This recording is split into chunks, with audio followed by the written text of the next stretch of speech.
¿Cómo están mis queridos hermanos? Qué bueno saludarlos, qué bueno poder llegar hasta ustedes nuevamente a través de esta transmisión. Estoy muy feliz de poder llegar acá con ustedes.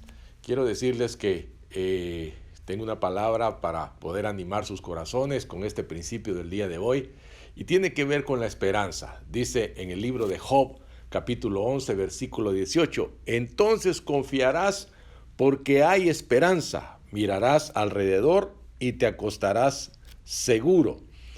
Sabes, el truco decía y llama la atención que era un rapero muy famoso, el truco es nunca perder la esperanza. Ahora, la esperanza no son ilusiones. La esperanza es lo que lo hace diferente, es que dentro de la esperanza yace un núcleo, una creencia que es la esencia de toda la esperanza. Nosotros no esperamos al azar, nosotros esperamos porque tenemos nuestra confianza puesta en Jesucristo. Nuestra esperanza no es vacía, nuestra esperanza tiene un fundamento. Entonces, si esperar significa que tenemos que desear positivamente mientras aceptamos la incertidumbre, no es un esfuerzo sin propósito. Deberíamos estar siempre esperando algo. Entonces, hay gente que se ha dedicado a estudiar estas cosas y hay una ciencia de la esperanza. La ciencia lo dice así, la investigación ha encontrado que las personas con grandes esperanzas tienen niveles más bajos de depresión y ansiedad y niveles más altos de felicidad y bienestar. Fíjate qué interesante.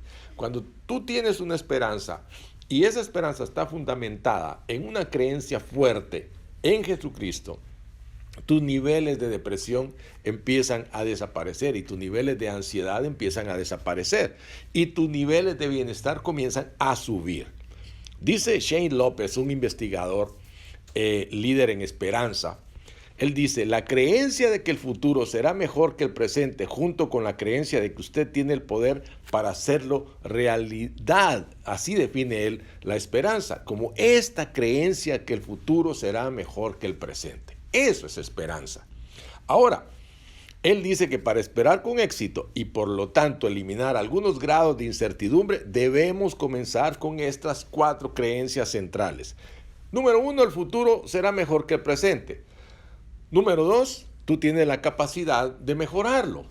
Obviamente confiando en tus habilidades y en tu conocimiento y experiencia. Número 3, hay caminos hacia tus objetivos en los que tú tienes que caminar, obviamente entendiendo que te has preparado para eso. Y número 4, ninguno de esos caminos está libre de obstáculos.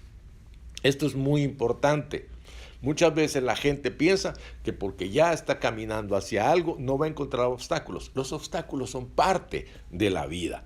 Entonces, ¿cómo hacer que esa esperanza trabaje para ti? Dice Charles Snyder, un profesor de psicología de la Universidad de Kansas que dedicó su vida a la investigación de la esperanza, y él presentó un modelo que requiere 3 cosas para crear un pensamiento esperanzador. Dice, número 1, objetivos o metas. Número 2, caminos. Y número 3, algo que él llamó agencia. Veamos qué son estas 3 cosas. Las metas. Debes estar seguro de que tu objetivo es algo que quieres para ti, no lo que otros quieren para ti. Tus objetivos deberían extenderte más allá de tu zona de comodidad. Tú debes asignar tiempo para trabajar ininterrumpidamente en cada uno de esos objetivos. O sea, enfocarte. Cuando tú tienes estos objetivos y metas, debes enfocar tu trabajo y estar siempre trabajando en eso, no distraerte. Lo número 2, lo que él llamó caminos. Puede haber varias formas de alcanzar estas metas. Una vez que tú veas estas formas, elige la mejor manera para cada uno, para cada meta que vas a alcanzar. Y puedes dividir un largo camino en pequeños pasos y comenzar a trabajar en el primer paso. Alguien decía, ¿cómo se hace una caminata de 1000 kilómetros? Bueno, dando el primer paso. Paso a paso vas alcanzando tus metas. Y prepárate para las situaciones en las que puedes encontrar bloqueos, es decir, tener un plan B listo cuando aparezcan estos obstáculos. O sea, que no te tome por sorpresa, sino que sepas que pueden haber obstáculos. Y número 3, lo que este hombre llamó agencia. La agencia es la capacidad de tomar nuestras decisiones y ejercer nuestro poder en la situación en la que nos encontramos, en el área donde estamos trabajando. Y en esto hay dos tipos, dice, la involuntaria y la intencional. Y en la que nos vamos a enfocar es en la intencional. ¿Por qué? Porque está dirigida a objetivos y qué es lo que se requiere aquí. Algo intencional. Deberíamos estar hablando con nosotros mismos en voces de poder hacer y viendo los problemas como desafíos. No estamos hablando aquí de un pensamiento positivo, ni de confesión positiva, ni de nada de eso. Estamos hablando de que cuando encuentras desafíos, no te empieces a denigrar a ti mismo, sino empezar a ver cómo solucionar esta situación. ¿Por qué? Porque los problemas y los desafíos son parte del camino hacia la consecución de nuestras metas. Deberíamos recordarnos cuando nos encontramos en esta situación nuestros éxitos anteriores cuando los obstáculos aparecen. Y por supuesto, deberíamos disfrutar el viaje hacia nuestros objetivos. Esto es lo más importante. El optimismo no es lo mismo que la esperanza. El optimismo es bastante independiente de las condiciones externas. Aunque ambos son estados positivos, la forma en que cada uno difiere del otro es que la esperanza es específica de la situación. Si bien la esperanza es un estado mental, el optimismo generalmente se ve como una perspectiva mental natural. Ahora, ¿cuál es la moraleja de todo esto? Debemos esperar, especialmente en situaciones que parecen insuperables y terribles. Creo que todos, mis amados hermanos, estamos viendo y viviendo una situación que nos parece insuperable. El tema del coronavirus, que cada día aparecen nuevas cepas, nuevas cosas, nuevas malas noticias. Bueno, parece una situación insuperable y terrible, pero debido a que aquellos de nosotros que mantenemos una gran esperanza, hemos emprendido un viaje con determinación y más determinación. Vemos los obstáculos en el camino no como barreras, sino como desafíos. Y te animo a siempre tener un plan B. Aunque confiamos plenamente en Dios, sabemos que las cosas que planeamos son nuestros planes humanos. Pero si estamos confiando en el Señor, como leímos hace un momento en el libro de Job, cuando hay esperanza, vamos a confiar porque vamos a ver a nuestro alrededor y vamos a poder dormir tranquilos. Así que veamos las cosas con esperanza, veamos nuestros desafíos como retos y no nos olvidemos siempre de tener un plan B. Estoy seguro que Dios va a darnos sabiduría, Dios va a darnos entendimiento, Dios va a darnos muchas herramientas para que podamos salir adelante en medio de una situación que parece confusa, pero déjame decirte algo, si tu esperanza está llena de confianza en nuestro Dios Todopoderoso, vamos a salir adelante. Así que yo oro en el nombre poderoso de Cristo Jesús para que tú seas un hombre o una mujer lleno de esperanza, pero una esperanza fundamentada en una creencia fuerte en el poder de Jesucristo, en el poder de aquel que levantó a Jesucristo de los muertos, en nuestro Padre Celestial, que dice la Escritura, que hace que todas las cosas sucedan para bien de aquellos que le aman y que han sido llamados conforme a su propósito. Sigue adelante confiando en nuestro Dios. Mis amados, no se olviden de honrar a nuestro Dios con sus bienes, con sus ofrendas amorosas. En la parte de abajo acá de la pantalla encontrarán el número de la cuenta de banco de la iglesia donde pueden hacer estas ofrendas amorosas. Que Dios me los bendiga. Vamos a prepararnos en este momento para recibir la palabra de hoy, que es un banquete delicioso que Dios nos ha preparado.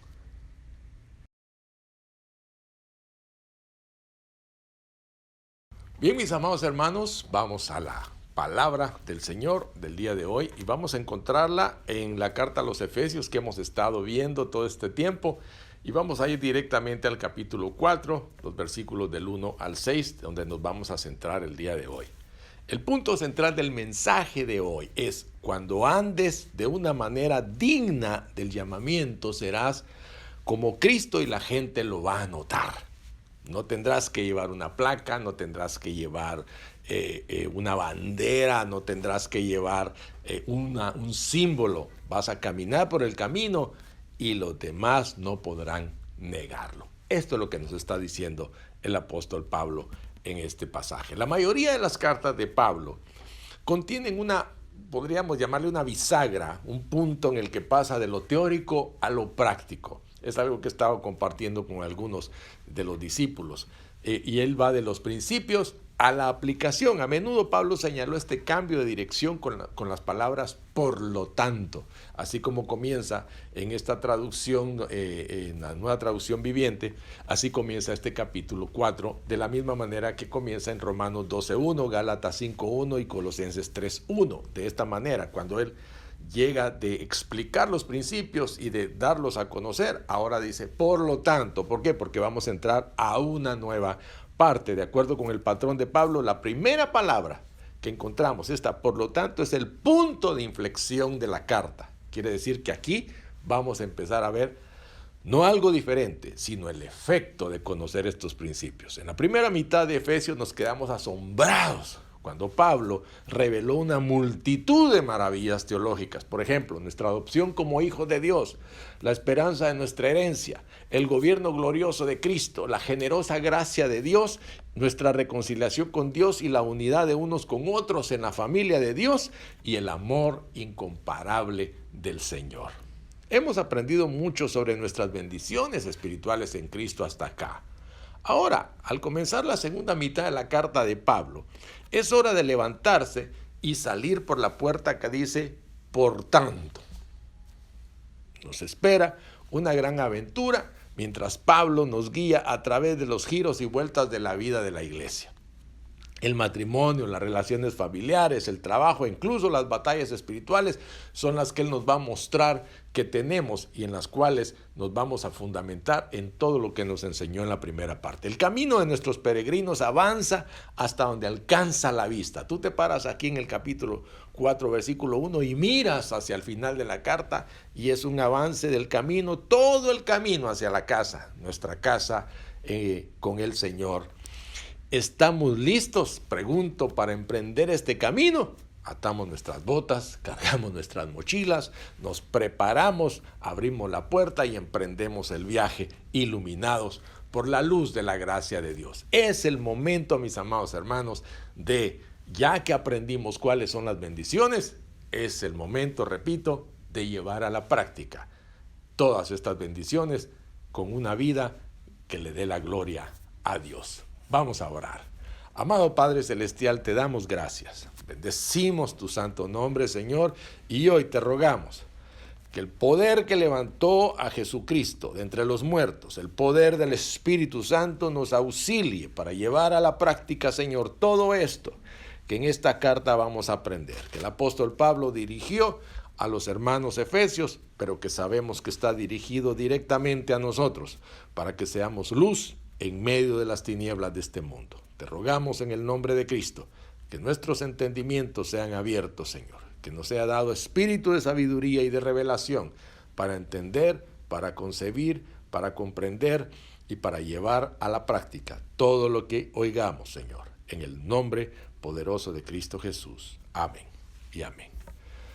Mis amados, al comenzar a caminar en este nuevo territorio, notemos que Pablo da muchas órdenes. Si ustedes se dan cuenta, al leer este capítulo 4, vamos a encontrar órdenes que nos pueden resultar abrumadoras. Tenemos mucho que hacer y mucho por hacer.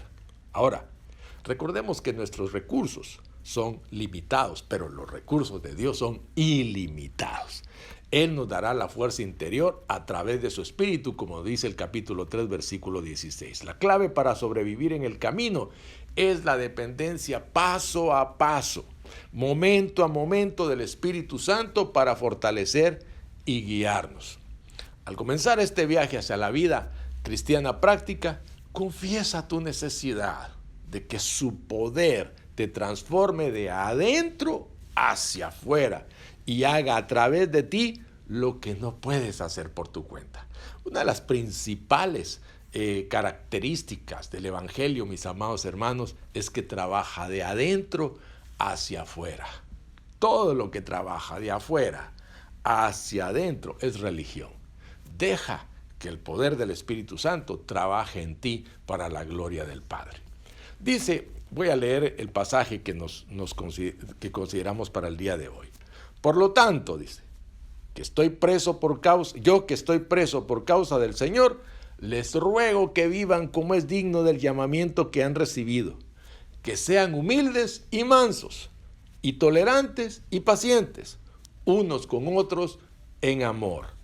Procuren mantener la unidad del Espíritu en el vínculo de la paz. Así como ustedes fueron llamados a una sola esperanza, hay también un cuerpo y un espíritu, un Señor, una fe, un bautismo y un Dios y Padre de todos, el cual está por encima de todos, actúa por medio de todos y está en todos. Examinemos cada componente de las instrucciones iniciales de Pablo, comenzando por su mandato general que establece el tema de toda la carta a los Efesios. Nos da formas prácticas en las que debemos caminar como dignos del llamamiento que hemos recibido. Mira, por ejemplo, lo que dice el versículo 1. Pablo ha dedicado su vida a enseñar las verdades de Efesios del capítulo 1 al capítulo 3 y a caminar de una manera digna de ellas. Ahora, ¿cómo se refirió Pablo a sí mismo en este primer versículo? Dice, preso en el Señor. Ahora, ¿qué crees que estaba haciendo bien antes de implorar a sus lectores que caminen de una manera digna de su llamado? Estaba exponiendo la causa de su prisión. Dice que estaba preso por causa del Señor. No estaba preso por algún problema político, un problema delictivo, algún crimen. No, estaba preso por causa del Señor. Entonces usó el verbo griego, y esto es importante, peripateo, que literalmente significa caminar. Pero este caminar, este verbo se refiere al estilo de vida o patrón de comportamiento de cada uno. Cuando en este pasaje él dice que caminemos, se está refiriendo a cómo nos comportamos, a un estilo de vida. ¿Qué implica este modismo acerca de la vida cristiana? Fíjate que esto es bien importante y que le pongamos atención, porque la palabra que Pablo usa acá para digno es la palabra axio, que es de donde sale nuestra palabra axioma en español, y que según el comentarista Kent Hughes, él dice que esto significa tener el mismo peso, o sea, que debemos vivir de una manera igual a nuestra vocación, es decir, ser congruentes. ¿Cómo te puedo explicar esto? Por ejemplo, el otro día estaba viendo la documental de cuando la reina Isabel, que todos sabemos quién es la reina Isabel de Inglaterra, cuando ella era una princesa tenía un comportamiento, pero cuando muere su padre, ella tiene que cambiar completamente su comportamiento, tiene que cambiar totalmente su nuevo rol en la vida, tiene que aprender a comportarse como una reina. Ella es ahora una reina, tiene que actuar como reina, tiene que ser congruente, su vida tiene que ser congruente con lo que ella es ahora. De manera similar, Dios nos ha coronado como su pueblo santo y nos ha unido a un nuevo pueblo, dicen en los capítulos 1 y 2. Ahora Pablo ruega que debemos actuar como las personas a las que llamó, santos y como en una unidad. ¿Te das cuenta? O sea que hay una vocación que hemos recibido de parte de Dios y esa vocación debe mostrarse en nuestra vida. Más tarde, a partir del versículo 17 hasta el capítulo 5, verso 20, Pablo revela cómo vivir una vida santa, pero en eso llegaremos en su momento. En el pasaje inmediato que estamos leyendo, Pablo explica cómo caminar en los peldaños de la unidad, cultivando 5 cualidades esenciales del carácter. Hay algo importante y que está trabajando el Espíritu Santo en nuestra vida y es en nuestro carácter. ¿Cómo se va a formar el carácter de un verdadero creyente en Cristo? Y dice aquí en el capítulo 4, versículos 2 y 3, dice que nosotros primero debemos ser humildes. Ahora, no podemos ser humildes si no sabemos qué es la humildad. Porque ahora la gente cuando quiere referirse a una persona que es pobre, que no tiene dinero, dice, es una persona humilde. Pero déjame decirte algo, yo conozco mucha gente pobre que tiene un orgullo terrible, ¿verdad? Entonces no es humildad lo que tienen es escasos recursos, son 2 cosas diferentes. Pero ¿qué es la humildad? Dice, la humildad es un valor contrario a la soberbia que posee el ser humano en reconocer sus habilidades, cualidades y capacidades y aprovecharlas para obrar en bien de los demás sin decirlo. Eso se llama humildad. La capacidad de entender qué cualidades, qué habilidades tiene cada persona para ayudar a los demás sin tener que andarlo preguntando. Número 2, dice el versículo 2 en la siguiente parte. Mansedumbre. ¿Qué significa la mansedumbre? Es el proceso interno por medio del cual la persona vive en paz, de acuerdo a lo que dice el Salmo 37:11. El proceso interno por medio del cual la persona vive en paz y se dejan de hacer grandes ofensas. Una persona mansa es una persona que ha dejado de ofender. Número 3, paciencia. Oh, esta palabrita que a tanto nos molesta. Pero en el Nuevo Testamento hay 2 palabras que se usan para referirse a la paciencia. Y una es la palabra upomone, y es la cualidad de soportar las pruebas.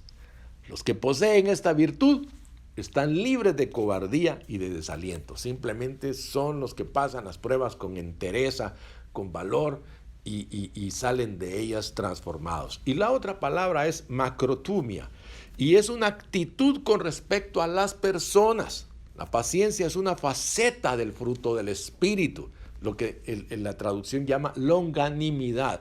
Es una capacidad para soportar a las personas con paciencia. Esa paciencia. Y luego dice tolerancia. Tolerancia es resistirse a uno mismo. Es decir, en sentido figurado, tolerar, soportar, resistir, sufrir. ¿Qué significa eso? Que usted puede resistirse a sí mismo de ofender a otros, de pelear con otros, de contradecir, etcétera, ¿verdad? No que usted no dé a conocer sus principios y sus valores y los defienda, pero sabe tolerar en otros sus opiniones. Ahora, notemos que Pablo parece emparejar las 2 primeras virtudes y las 2 segundas. ¿Y cuál crees que es la conexión entre humildad y mansedumbre? ¿Y qué une la paciencia y la tolerancia? Fíjate qué interesante esto. Une una con la otra. La humildad se expresa en la dulzura que resulta de hacer concesiones pacientemente los unos a los otros. Un escalón conduce al siguiente y este al siguiente, culminando en la 5ª virtud, que la menciona el apóstol Pablo como el amor. El amor ágape. ¿Qué significa esto? El amor ágape es la palabra griega que significa buscar sacrificadamente el bienestar de los demás, no velar por nuestros propios intereses, sino por los intereses de los demás. Esto es el amor ágape. Buscar sacrificadamente el bienestar de los demás, no velar por nuestros propios intereses, sino por los intereses de los demás. ¿Se recuerda lo que Pablo dijo acerca de Timoteo? A ninguno tengo de otro sentir por ustedes que Timoteo, que no busca lo suyo propio, sino lo que es de Cristo Jesús. Eso es el amor ágape. Entonces, mis amados hermanos, el amor es tanto la cúspide como la base de todas las virtudes, nuestro estándar integral de comportamiento moral. ¿Qué dijo Pablo que era el resultado de estas cualidades internas? Fíjese que esto es importantísimo porque al entrar en el cuerpo de Cristo por la fe en el Señor Jesucristo, que murió por mí habiendo pagado el precio de la cruz, entro en el reino de la unidad que Él ha establecido. O sea que el resultado de este amor es que yo comienzo a caminar en unidad con aquellos que conforman el cuerpo de Cristo.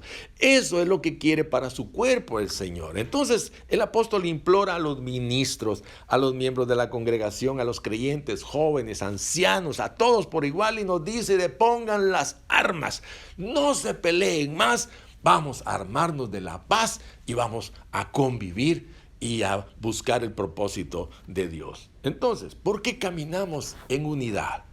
Para ayudarnos a descubrir la razón por la que Dios quiere que caminemos en esa unidad. Pablo nos lleva al misterio de la Trinidad misma. Fíjate pues, Él quiere que nosotros entendamos cuál es el plan, de por qué debemos caminar en unidad. Él quiere que veamos. Entonces, toma esta explicación y nos exhibe los tres en uno de Dios. Mira cómo dice este pasaje, porque hay un solo cuerpo, dice, y un solo espíritu, desde el versículo 4 al 6. Hay un solo cuerpo, un solo espíritu, así como ustedes fueron llamados a una gloriosa esperanza para el futuro. Hay un Señor, una fe, un bautismo, un Dios y Padre de todos, que está sobre todos, en todos y vive en todos. ¿Ves los 7 unos de este pasaje? Si tienes tu Biblia, puedes ver esos 7 unos de este pasaje. Pablo parece agrupar los primeros 3 unos alrededor del Espíritu y los siguientes 3 unos alrededor del Señor Jesucristo y el uno final en Dios el Padre. El apóstol repite la palabra uno como si estuviera tocando una campana para llamar nuestra atención a todos los miembros de la iglesia. Debemos preservar, mis amados hermanos, nuestra unidad. Debemos ser uno en Cristo. ¿Qué estaba tratando de comunicar Pablo al repetir esta palabra tantas veces? ¿Por qué era tan repetitivo vinculando la unidad de la iglesia con la unidad de Dios? Dice John Stott, un tremendo comentarista bíblico: debemos afirmar que puede haber una sola familia cristiana, una sola fe, esperanza y bautismo cristianos, y un solo cuerpo cristiano, porque hay un solo Dios, Padre, Hijo y Espíritu Santo. ¿Existe un solo Dios? Entonces existe una sola iglesia. ¿Es inviolable la unidad de Dios? Entonces también lo es la unidad de la iglesia. La unidad de la iglesia es tan indestructible como la unidad de Dios mismo. Ahora, fíjate qué interesante. En las últimas horas antes de que Jesús fuera a la cruz, nuestro Señor oró para que sus seguidores presentes y futuros sean uno. Al leer esta parte de su oración, tú puedes ver de dónde Pablo saca su enseñanza sobre la Trinidad, sobre la unidad de la Trinidad y su iglesia. Voy a leer el pasaje de Juan, del Evangelio de Juan, capítulo 17, versículos 20 al 23. Dice el Señor ahí: estoy orando no solo por estos discípulos, sino también por todos los que alguna vez creerán en mí a través de su mensaje. Oro para que todos sean uno, así como tú y yo somos uno, como tú eres en mí, Padre, y yo estoy en ti, y que estén en vosotros para que el mundo crea que me enviaste. Les he dado la gloria que me diste para que sean uno como nosotros somos uno. Yo estoy en ellos y tú estás en mí.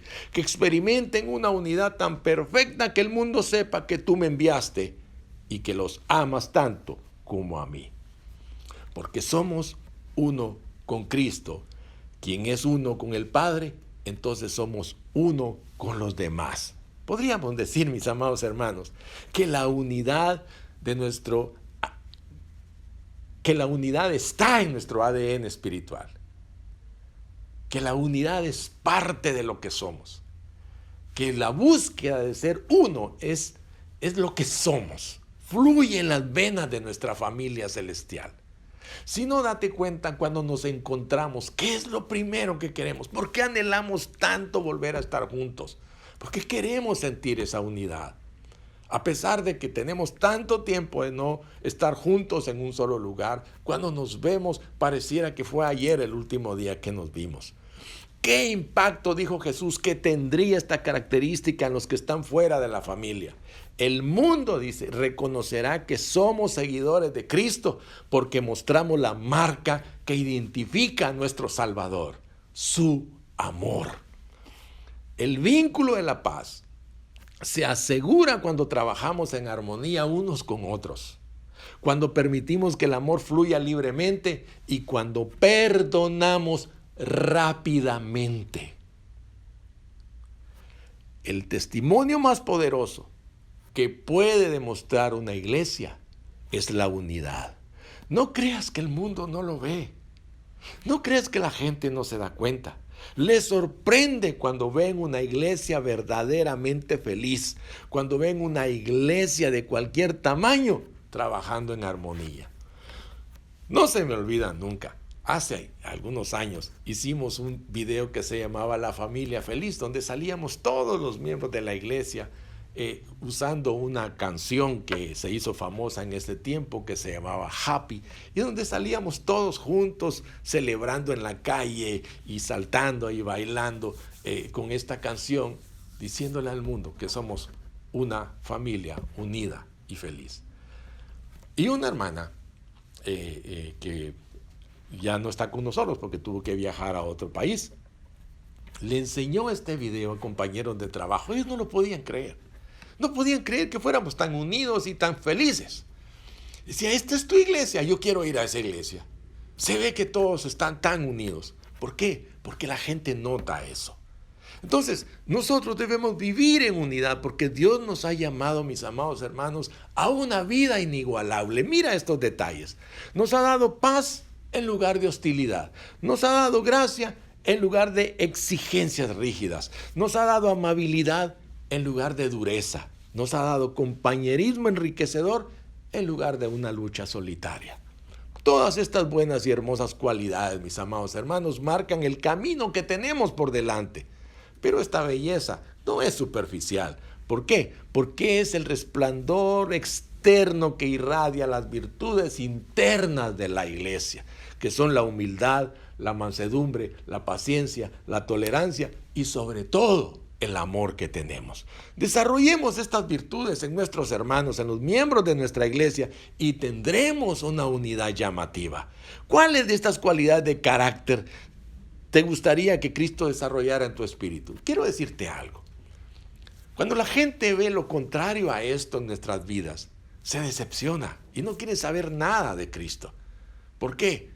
Porque esto es lo que marca lo que somos. Porque dijo, en esto conocerán que ustedes son mis discípulos, en que se aman unos a otros, no en que se maltratan, no en que se humillan, no en que son ofensivos unos con otros, sino en que se aman unos a otros. ¿Y qué significa este amarse unos a otros? En que somos pacientes, en que somos humildes, en que somos mansos, en que somos pacientes y tolerantes unos con otros, que en una palabra nos amamos mutuamente. Y estas virtudes, mis amados hermanos, brillaron maravillosamente a través de Jesús. Y Él está en ti. Él no está fuera de nosotros, Él está en nosotros. En un momento tranquilo de oración, pídele al Señor que encienda una de estas virtudes en ti esta semana. ¿Y cómo sería? Piensa un momento, ¿cómo sería esa virtud en tus relaciones más cercanas? ¿Cómo sería esa virtud en tu casa, por ejemplo? ¿Qué diría tu esposa? Que comenzaras a ser más manso, que empezaras a ser más humilde, que comenzaras a ser más tolerante, a ser más paciente, a ser más amoroso. ¿Cómo sería que tus hijos te vieran de esa manera? ¿Cómo sería que tu esposo te viera a ti como una mujer más tolerante? ¿Cómo sería esto que empezáramos a dejar que el Espíritu Santo comenzara a fluir a través nuestro, mostrando estas virtudes a aquellos que nos rodean? Claro, las diferencias entre los individuos son muchos. Yo no estoy descartando esto, mis amados hermanos, pero cada uno de nosotros tiene un talento único y nuestras personalidades son tan variadas como la paleta de colores de un pintor. Somos distintos, pero en esa variedad de diferencias que tenemos, nuestra individualidad realza nuestra unidad en el cuerpo de Cristo y hace que su iglesia sea verdaderamente hermosa. Si reconocemos que somos diferentes y que esa diferencia exige que seamos tolerantes, que seamos pacientes, que seamos mansos, que seamos humildes, que nos amemos unos a otros. Estoy hablando de la unidad de nuestra iglesia como iglesia local. Imagínate, una de las características hermosas que tiene esta iglesia es que de verdad nos amamos, que nosotros no hemos experimentado luchas internas de celos y de querer alcanzar cosas, porque todos vamos detrás del mismo propósito. Pero déjame decirte algo, en tu casa, en tu trabajo, manifiesta estas cualidades hermosas. Así podríamos hacer una oración y pedirle al Padre, así como eres uno con el Hijo y con el Espíritu, que los que llevamos tu nombre estemos igualmente unidos, Señor. No tenemos muchos objetos de nuestra fe, sino uno, Jesús. Nosotros no tenemos muchas cosas que digamos, este es el objeto de nuestra fe. No, es solo uno, Jesús. somos bautizados solo en tu nombre. Y nuestra esperanza está solo en tu promesa. Todos estos cordones, mis amados hermanos, nos unen como uno. Así que Dios nos ha llamado a ser un solo pueblo, que en nuestras familias e iglesias podamos vivir como uno. ¿Por qué? Porque somos el pueblo de Dios. Y el pueblo de Dios permanece como Él es, uno. Vamos a darle gracias a Dios y vamos a orar. Padre, en el nombre poderoso de Cristo Jesús, el día de hoy, Señor, hemos escuchado sobre estas virtudes poderosas a las que nos estás llamando, Señor, como efecto de conocer las bendiciones con las que nos has llenado, con las que nos has bendecido, Señor. Gracias por esas bendiciones. Hoy, Señor, queremos pasar por la puerta del por tanto, por el conocer, Señor, estas bendiciones. Queremos que en nuestra vida se manifieste el efecto de ellas. Queremos ser hombres y mujeres que manifiestan las virtudes de Jesús donde sea que vayamos, Señor. Que seamos hombres y mujeres humildes, mansos, pacientes y tolerantes, llenos del amor de Dios para con los demás, pero especialmente para con nuestra familia, aquellos que viven bajo nuestro mismo techo, aquellos con los que convivimos, aquellos que son testigos principales, aquellos que son los principales receptores de lo que somos, Señor. Te lo pido en el nombre de Jesús. Llénanos de tu Santo Espíritu, Señor, para que seamos luz en medio de este mundo de tinieblas. Te doy gracias y bendigo, Señor, en tu nombre a cada uno de los que me están oyendo. Amén y amén. Mis amados hermanos, que Dios me los bendiga. Que seamos hombres y mujeres que manifestemos las virtudes de Jesús en el mundo. Y si tú te acercaste a esta transmisión buscando la verdad, la has encontrado. Cristo es la verdad. Ábrele tu corazón y deja que Él transforme tu vida. Solamente tienes que decirle: Señor Jesús, creo que tú eres el Señor y que has sido enviado por Dios el Padre para el perdón de mis pecados. Y comenzarás una nueva vida. Haz que nos enteremos de que tomaste una decisión. Escríbenos a nuestras redes sociales para que sepamos que has tomado esta decisión. Mis amados hermanos, que Dios nos los bendiga. Reciban en el nombre de Cristo esa respuesta a la necesidad que le han planteado a Dios, que nuestro Dios es un Dios todopoderoso y que está atento al clamor de nuestras oraciones. Dios me los guarde, Dios me los bendiga, y que este domingo sea un domingo especial con su familia. Abracen a sus hijos, abracen a su esposa, abracen a su esposo, abracen a sus seres queridos, abracen a sus amigos, abracen y manifiesten el amor de Dios a todo el que esté cerca de ustedes. No se desconecten, porque todavía falta que adoremos juntos al Señor con esta canción que han preparado nuestros hermanos. Dios me los bendiga, los amo con el amor de Jesucristo entrañablemente.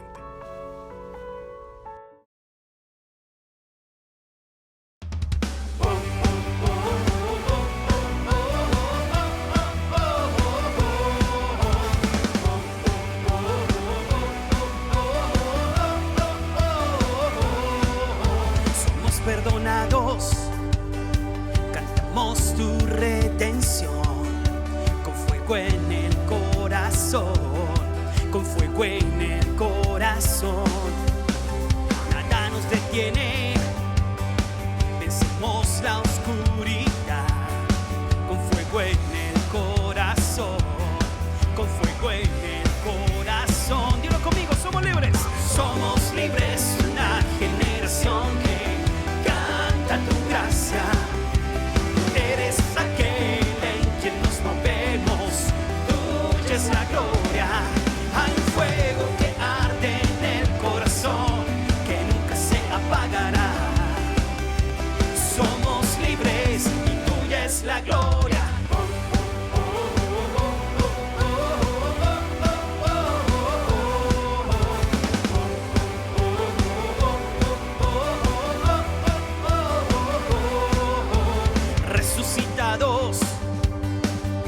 Vivimos para ti, la pasión no morirá, la pasión no morirá, nada nos detiene,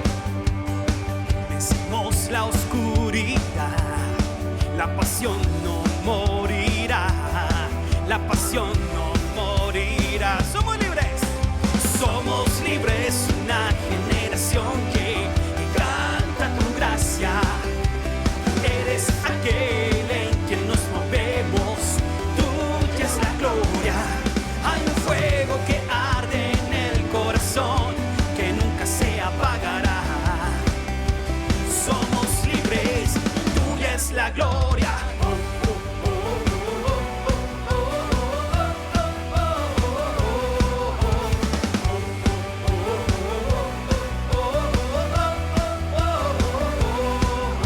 Resucitaste con poder, te levantaste y nos levantamos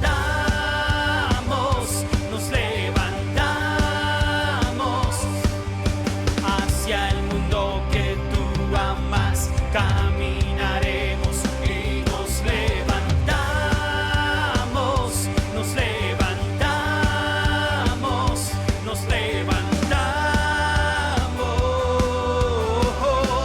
Dilo con nosotros, somos libres, una generación que canta tu gracia. Tú eres aquel en quien nos movemos, tuya es la gloria. Una vez más, somos libres, una generación que canta tu gracia. Tú eres aquel en quien nos movemos, tuya es la gloria. Hay un fuego que arde en el corazón, que nunca se apagará. Somos libres, tuya es la gloria.